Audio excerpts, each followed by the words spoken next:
Everything in life, I feel, comes down to marketing. Doesn't matter if it's your dating life, you're marketing yourself. Doesn't matter if it's your business, you're marketing your business. Everything comes down to marketing. Nobody is going to make you a success. You have to work on that yourself. And we felt that was the best thing for us. We were always focused on long-term, strategy, integrity. Once you lose the trust of the consumer, you cannot get it back. I'm Emily Washkovic, Yelp small business expert. Behind the Review features conversations with business owners and customers who wrote one of their Yelp reviews.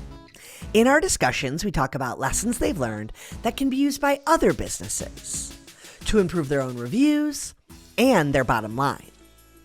This week, we're doing things a little differently. I sat down with Jonathan and Drew Scott. That's right, the Property Brothers. We talked about their new show that just launched and their entrepreneurial journey. Let's give our conversation a listen. Well, we are the Property Brothers, Drew and Jonathan, and let us take you back to the beginning. All right. Think of us, little entrepreneurs at the age of 7. We started our first business way before real estate. I mean, our parents were always taking us to look at properties because they were looking for a new family home, and we had a family ranch we moved on to.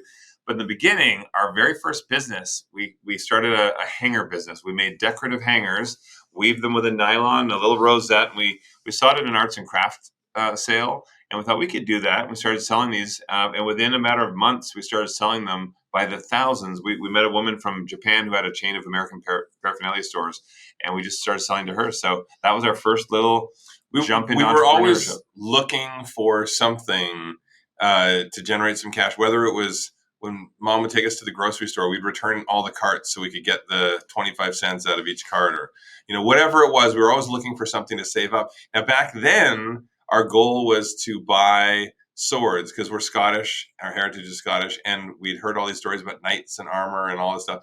That's all we want. Today, we invest in our company, we invest in our real estate portfolio, and our goal is really to make life better at home for everybody. And so whether it's the fund that we launched to invest in new technology, new services, new products that will innovate home, or whether it's the shows that we're developing, Don't Hate Your House, but the Property Brothers is kind of like a real raw look today at what people are experiencing, because anyone who's done a renovation knows it can be hopeless, it can be frustrating, and we're showing all of those moments. So many people, they just hate their home because some people are tricked into it as well, especially where we are in LA. LA is renowned for you look at a home, it looks amazing, but it was just a quick flip home. Once you move into it, you realize the materials are terrible, it doesn't function for a family, it's not safe. And so we want to make sure that we let people know they don't have to move to find a home they love. They can transform what they have. And we showcase that with these dire cases.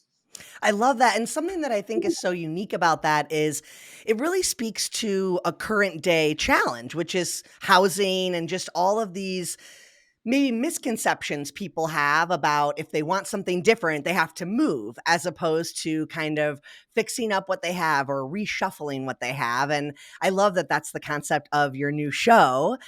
Before we get into that show, can you talk to me a little bit about getting into television? What was the stage you were at in your business journey, and how did becoming TV stars kind of fit into that?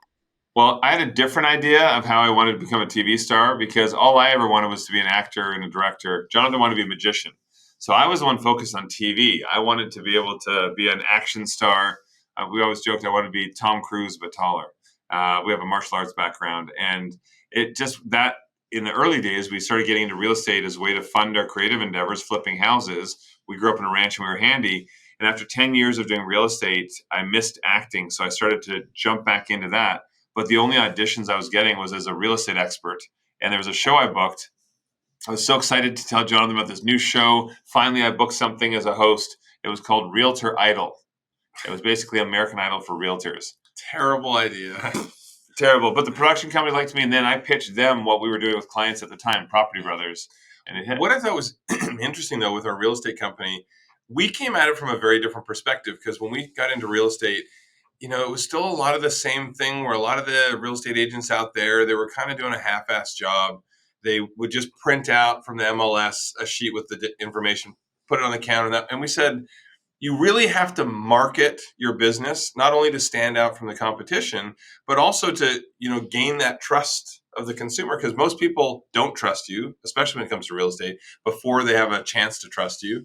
So we not only created really beautiful marketing materials, we had this 3 tier stand that we did that we would put on our listings, and it had cards on it that showed the distance to local schools, amenities, shopping. We even had like a little TV we built in, and this is like really early on the media side, where it would show a loop of all the beauty shots, just stuff like that to make it so that it was a little more than the average. In fact, we had a lot of people who their client would come to look at one of our listings. They would say to their realtor, "Well, you're selling my house. Why don't you do this?" And they would leave them and come to our brokerage. Also staging the homes too. We had all of our own furniture for staging. We wanted to make sure they were looking their best. If there were little things that had to be fixed, we would make sure they were fixed. It's just trying to always put your best foot forward. It's like a first date. If someone walks in and you have this house that's super dated, you're not putting the best first impression up. You want to make sure it looks good. Yeah. Everything in life, I feel, comes down to marketing. Doesn't matter if it's your dating life, you're marketing yourself. Doesn't matter if it's your business, you're marketing your business. Everything comes down to marketing. Nobody is going to make you a success. You have to work on that yourself. And, we felt that that was the best thing for us. We were always focused on long-term, strategy, integrity. Once you lose the trust of the consumer, you cannot get it back. Well, one thing I will say though is we weren't always that way. When we were young, first trying to get into real estate, we were looking for that get rich quick, or we were trying to make some quick bucks. And we realized, after not too long a time frame, that we need to look at the long game. That's the smarter way. And when we started looking at what Property Brothers could be at this show, instead of just affecting people in this local market, and we see decent revenue from our business, but what if we were able to affect people across the country? And now here we are across the world. We're in 160 countries, and people will come. If we're visiting Italy, we don't even speak the same language, but people come running over. Fratelli Nefari, brothers in business, it's called out there, and you can tell we inspire them in a positive way in their home, and that means a lot to us. I'd love to know how many of your listeners watch us as Hermanos a l'Obra or as Fratelli Nefari. Yeah, there's a compilation out there somewhere that shows all the languages that we're dubbed into, but I do love it.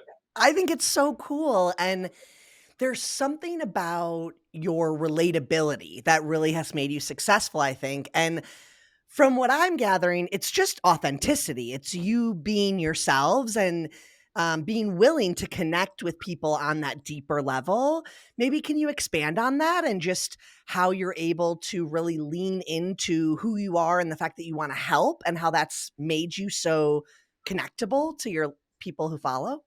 Well, it's so interesting that you bring that up because, and I don't know if we've talked about this before, but the way back in the day, so we were actors as kids and had done some television, local stuff, commercials, some national commercials, and we were like, we could produce, a cool show, and we actually had put together some pitches for shows. One was like an eco-friendly makeover, different things like that. And I remember as we were going through this process, what do we want the show to be? How do we make sure that it's going to be something that's successful? We didn't really know what we were doing at the time. Drew originally had the aspirations to be an actor. I had the aspirations to be a magician. We knew we had something on the television side. We were trying to, for these like demo reels and stuff we would put out, we were trying to be what we thought the audience wanted in a host. And we couldn't sell a show. It wasn't working. And, I remember that we still have it. Actually, it's a video where I walk in and I go, "Oh, hello." And I put my arm on the mantle and I'm like, "This is an area I decorated." It was so awkward and so painful. And even on the very, very first episode of Property Brothers, the pitch, the initial pilot episode, so awkward. They kept asking us to do this stuff that just did not feel authentic. Hi, I'm Drew. Welcome to this renovate. Oh yeah, it was so awful. We said, can we just do an extra take where we just be ourselves. And let us be ourselves. And sure enough, that's what they ended up liking. The network liked it. We tried it, and it's true because people want to see somebody, especially if it's on television. They want to see somebody they want to hang out with, someone they want to grab a beer with, talk with us. They don't want somebody who feels odd and a mummy, like a mannequin. Yeah, here's my hint to any entrepreneurs out there that are trying to grow their brand. Yeah, clients can tell when you're lying. If you're trying to pretend that you know everything, I see this with real estate agents all the time. I'll ask a question and I can tell they're lying through their teeth. They don't know the answer. You don't need to know everything. it's much better for you to just say honestly, you know what, I don't know the answer to that, but I'm going to do everything I can to find you the answer, and they will respect you a lot more for that, and that's going to help your business grow because you're building it based on integrity.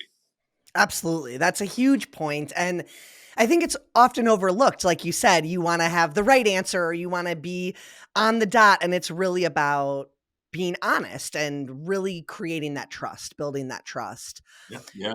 Okay, I want to talk a little bit about your journey into merchandising because that feels like its own entire funnel. It's like a huge avenue now of how people know your brand and see your brand. Who came up with that idea? How do you decide what items you want to merchandise? I mean, you have tons of partners. Like it's a huge endeavor.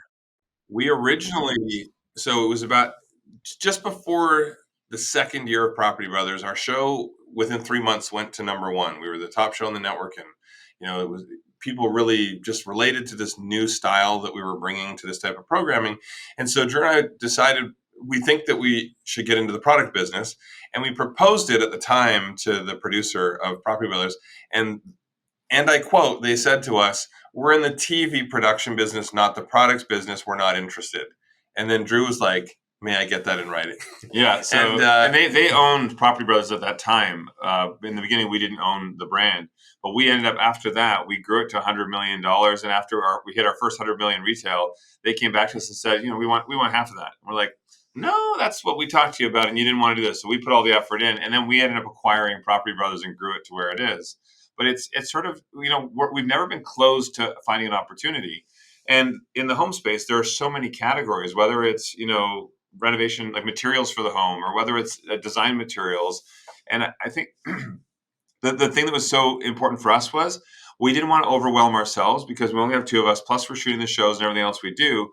We really leaned in on finding the right team that understood every aspect of the business and then brought those people in to work with us. And that's what's helped us grow.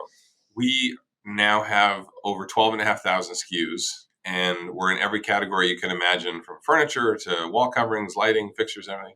But even as you continue to grow, you have to evolve with what the consumer is demanding, what the audience is demanding, and anyone who doesn't inevitably is going to die out. You see it happen all the time. In fact, COVID early retired a lot of businesses that did not know how to adapt or scale. And so, one thing that was interesting for us is seeing a new wave in how consumers were, operating at retail stores.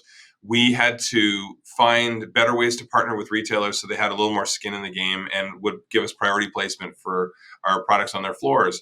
We also had to look at how people were, buying certain categories. So when we looked at our total offering pre-COVID, we had probably about 30% of our category or 30% of our products that were not, they were actually losing money when we would calculate how much time it would take to develop the product and the process involved in designing. We were using them as filler categories, so we had a whole offering for a space, but we decided to focus on the stuff that was actually going to be profitable. So you have to constantly step back and see, as you're evolving, what is good business and what is something that you need to just step back from. Yeah, sometimes there are certain categories where it can usurp 80% of your team's time, but it only brings in 20% or less of the revenue. And is it really worth it? Instead of you lean in on those areas that have maybe better margin or it's less stress for the team. And also our retail partners, our manufacturing partners, we try to select the best of the best, because if they are organized the way we are organized and they have a great eye for what people are looking for, it helps us make sure that the brand, the quality of what we're doing is great. We're speaking to the audience and what they're looking for. And even sometimes we're pulling people a little outside their comfort zone to move them into a designer look that they've always wanted for their home, but they didn't know how to choose it. Yeah, absolutely. If you ever come across somebody who thinks they can do all these miraculous things that seem unrealistic, I guarantee you it's unrealistic.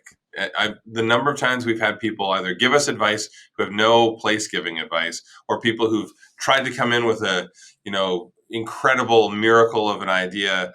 It turned out it was not authentic. Trust your gut with these partners.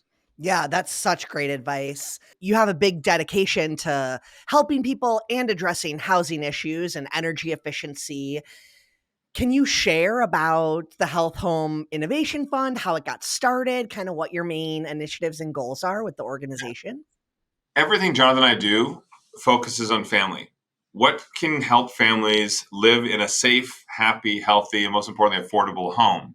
And I really do love that our business has been able to thrive while really sticking to our mandate and what's important to us, and making sure that a home is somewhere people feel safe and they can afford. And so you look at, we have our shows. We own the production company, so we're one of the largest unscripted producers in North America with lifestyle programming. We have our products. The Healthy Home Fund is the other level of what we wanted to bring to people. If we get in early with our fund, we're going to be investing early in these entrepreneurs who have tech that can help transform the home. Whether it's, how to decarbonize the home to make it healthier, air quality within the home, how you transact to buy, sell, renovate, any aspect of home that can be improved for people, that's where we're going to invest and use our brand, which is a brand that's full of, there's trust, there's integrity. We're going to use that to help it scale up to bring the cost down. It's a very exciting time in building technology right now. And so we have products, platform services that nobody's heard about.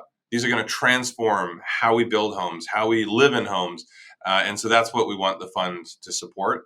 And, who knows, through this fund, we could find the next Zillow, we could find the next Ring doorbell, all of these sorts of things. I'm excited. I mean, when we're looking at the technology for decarbonizing your home, there's so many electric options in the home, water reduction, building materials for the built environment to bring costs down. There's a lot changing. It's not, when you think of how to improve your home, we're not just talking about solar panels. There are other ways to really make a home healthier for us and the planet. And it's something that it can be costly to start, but when you have a brand like ours that can really help scale up a business, that really does bring the cost down. Absolutely. And you guys have grown so much that, like you said, you've built this trust and credibility, and it makes people more interested to partner with you on these other projects, which is really exciting. Let's Mm-hmm. talk about this new show that just launched. It has a lot of similarities to previous shows you've done, but it has this new interesting positioning to get people excited about where they already live. Tell us about this new show. What's it all about? Give me the rundown. Donate Your House with the Property Brothers.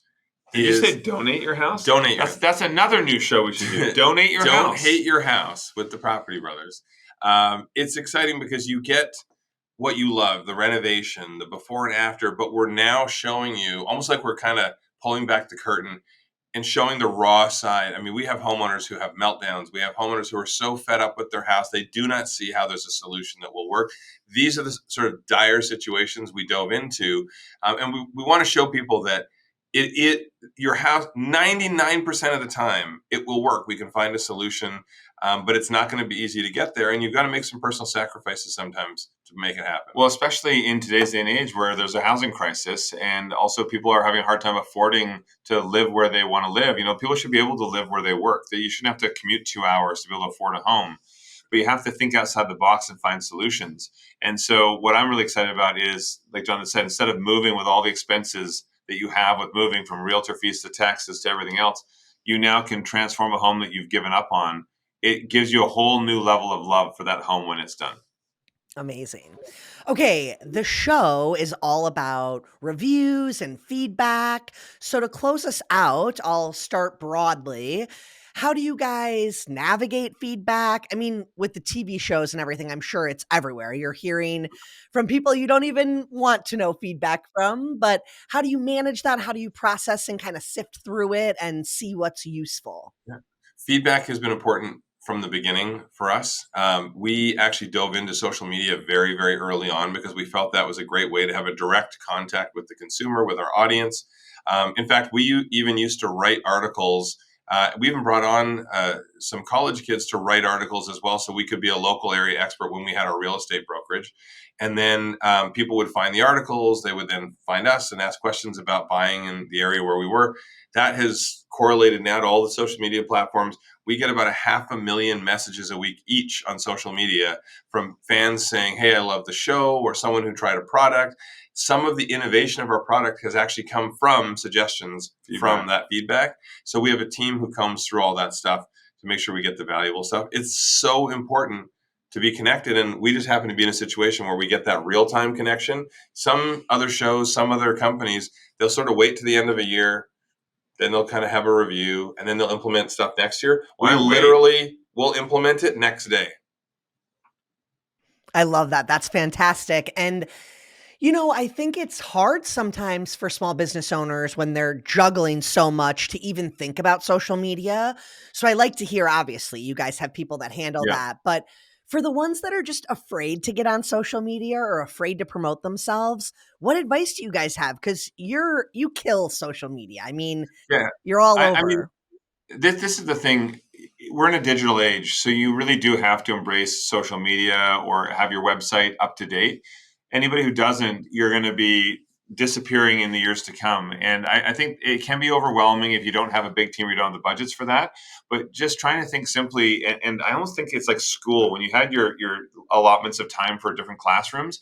Every business really needs to look at what they do in their day to day and carve out those sections. This is dedicated for social media, or this is dedicated for writing an article or editorial or something like that. Because if all you're doing is keeping up with the day-to-day grind, you're never going to be forward thinking. And that's what keeps a company here as opposed to somebody who can slow and steady thrive and grow to here. And value your time. Even a small business, even someone who's running their own business, it will get to a point where it's more valuable for you to bring on, like I said, a college kid, or bring on somebody who's just, going to write a couple of articles for you or do a little bit of social media work for you. But make sure you keep it consistent. But if your job has you in a role where you're out there doing sales, you're going to try and sell the next client, then you need to focus on that and not sitting down and distracting yourself by trying to do a TikTok story or something like that. Yeah. So really figure out what's important for you, where's your time best spent, and bring on resources to help you. Even if you don't have to have somebody full time and you're paying benefits. You can contract a lot of writers and Well, I know real estate people. agents too they'll share a social media person, just somebody just fresh out of school who really understands social media, and they'll share 3 or 4 agents will share one person to help them.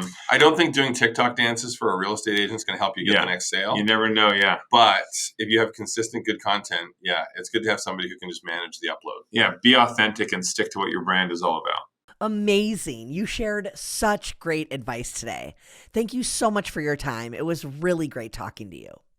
To close this out, where can people connect with you? How can our listeners get in touch and keep up with everything you're doing? Yes, I mean, we love that direct connection to our audience. So whether you're hitting us up on social media or go to our website, drewandjonathan.com, that's where we have a ton of editorial, educational information, inspiring information surrounding home and design. And if you hate your house, who knows, maybe you'll be on the next season.